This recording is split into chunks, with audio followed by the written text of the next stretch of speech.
All right. I watch a lot of movies, and there are two scenes in a movie that live rent free in my head, and I think about at least 3 times a week, if I'm honest. And I'm okay to admit this. But it's from the movie Top Gun. Now, not Top Gun Maverick, saw it, was really fun. I was kind of concerned they were going to play off a lot of nostalgia. But, I mean, Top Gun 1986.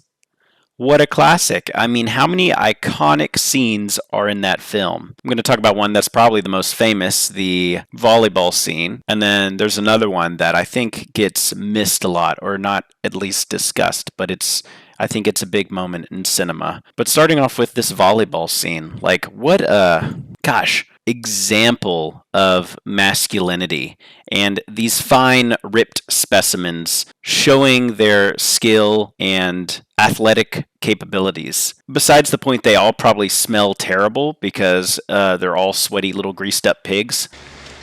Slider, you stink. Wouldn't it be hilarious if they had an oil guy off set who like has a bucket and he has to like poor guy has to like waddle out there, and I'm imagining he's fat for some reason.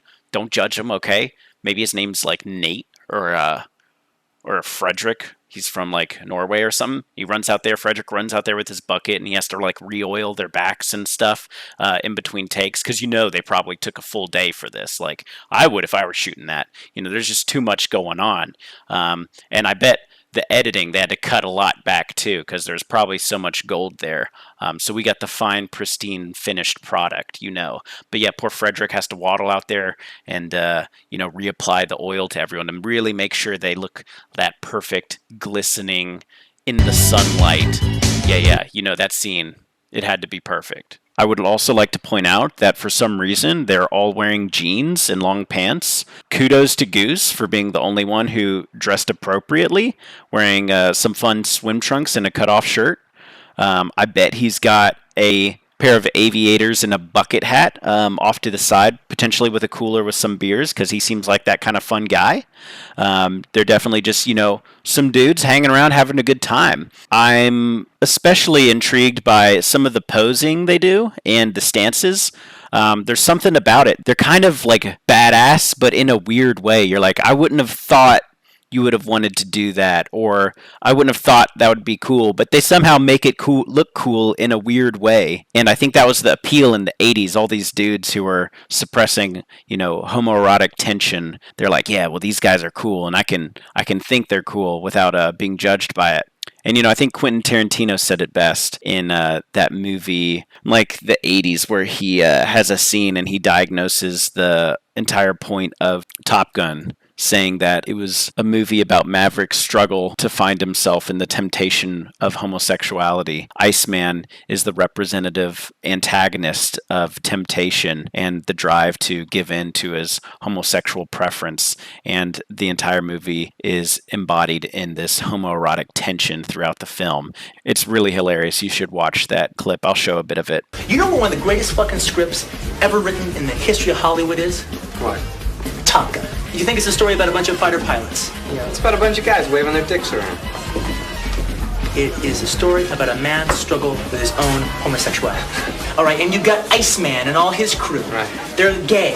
And they represent the gay man. Right. All right, and they're saying, go the gay way, go the gay way. He could go both ways. What about Kelly McGillis? Kelly McGillis, she's heterosexuality. The entire atmosphere is quite interesting too. I mean, we've got these sweaty dudes just flexing, showing their stuff. What's interesting is it's such a famous scene, and the people who like it is a predominantly male audience, which I love. I think that's great.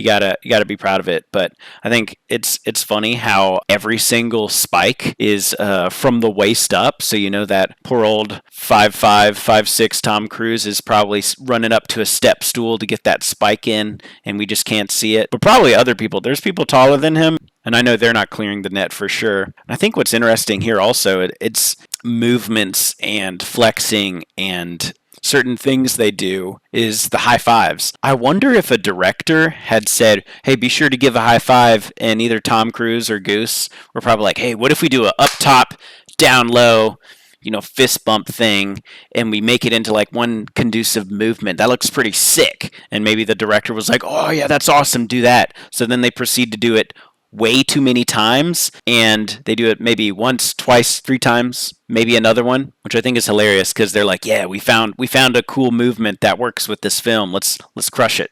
And I think it's also interesting here that after their long game, Maverick proceeds to put on all his layers he came with, including his big leather jacket, because you know what? Don't want to catch a chill here out at the beach in this hot, sweaty weather. And the next scene is, of course, a locker room scene. We gotta have that. I mean, it's Top Gun. I mean, that's the backbone of this film is locker room scenes. So we got Maverick and Goose just want a combat practice drill, and Iceman and his wingman also want it.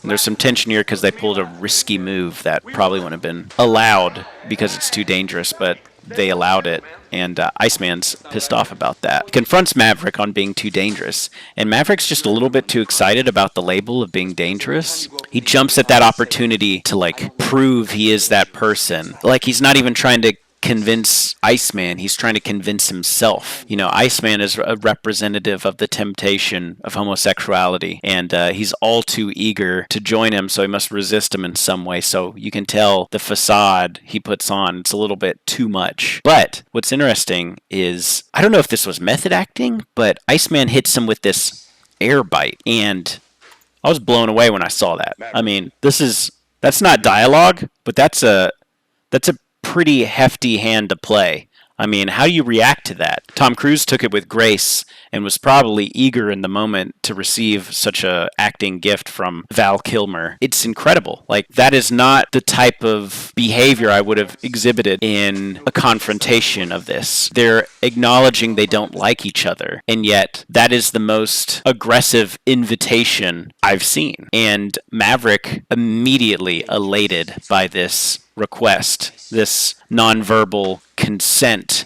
sent by Val Kilmer. It's incredible. I feel like that scene just encapsulates the random but brilliant acting of Top Gun. Just these scenes that are inexplicable, yet so successful. The audience of Top Gun, predominantly male, and I know in the wake of this incredible example of cinema, a bunch of men actually enlisted in the Navy to be fighter pilots, which is crazy. So it really had a reach to them.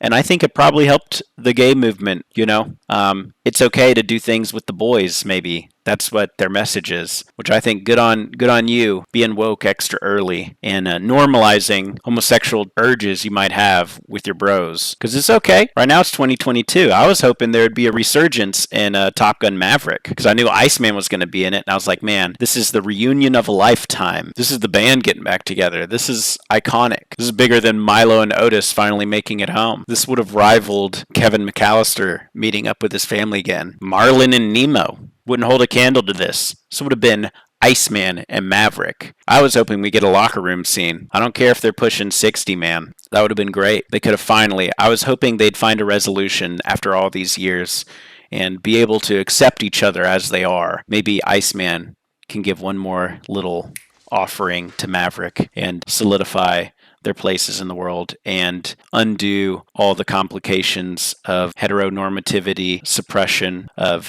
your urges and desires. And I think these were incredible scenes and ahead of their time for 1986. And I urge you all to watch them and think about inclusion. Just what a wild, wild freaking choice of acting and behavior. Yeah. So that's about it, guys. Hope you enjoyed it. I'll talk to you guys in the next one. See ya. And Ice comes up to Maverick and he says, man, you can ride my tail anytime. And what does Maverick say? Maverick, you can ride my sword fight! Sword fight!